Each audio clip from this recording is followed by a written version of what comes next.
Here's something strange. The strongest people you know aren't the ones who show up to everything.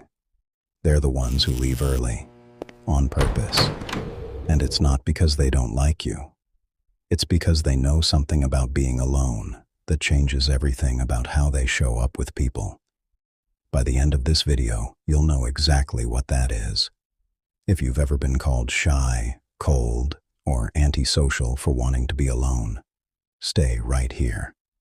Because what I'm about to show you flips that entire idea upside down. Let's start with the biggest myth out there. Everyone assumes solitude means avoidance, running from people, hiding. But here's what almost nobody says out loud. For certain people, solitude isn't escape, it's maintenance. Think about it. Socializing costs energy, especially if you're the type who notices everything. Tone shifts, body language, the tiny cracks in a conversation.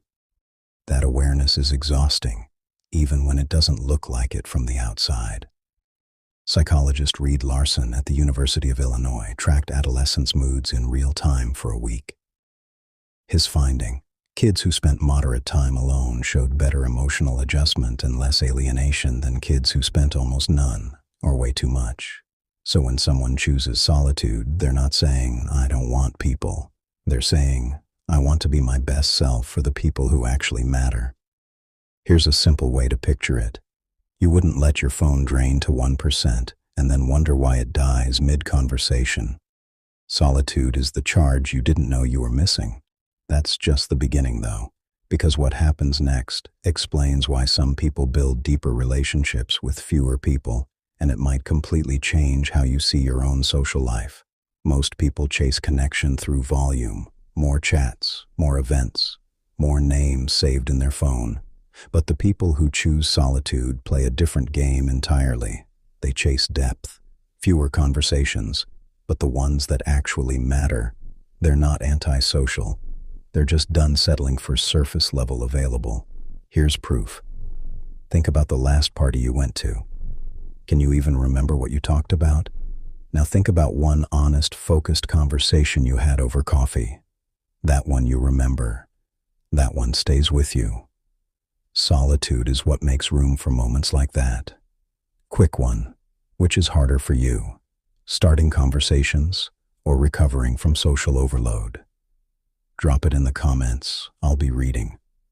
And this is where most people get it completely wrong.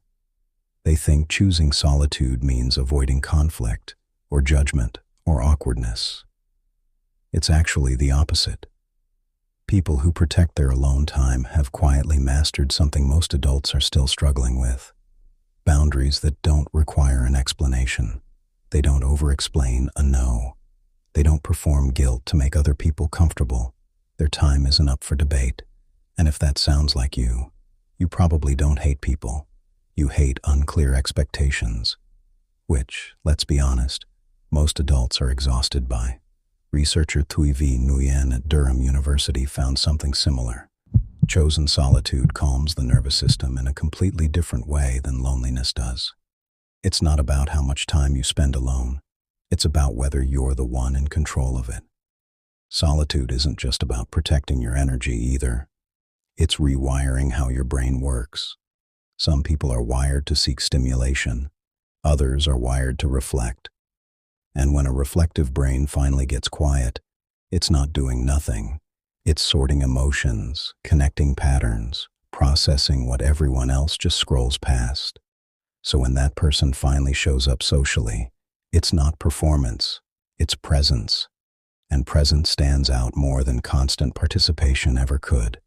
Here's the part almost nobody talks about. Solitude has a dark side too. If you're not careful, it stops being recharging and quietly turns into isolation. So here's the test. After a quiet day alone, ask yourself, do you feel more patient, more capable of connecting, more like yourself? If yes, you're recharging. But if you feel numb or bitter or like you're pulling further away every time, that's not solitude anymore. That's avoidance wearing solitude's mask. Same behavior, completely different outcome depending on why you're actually doing it. If this video made you feel seen for once, then subscribe, as our next video is Psychology of People Who Choose Single Life Over Relationships. Until then, protect your peace. You've earned it.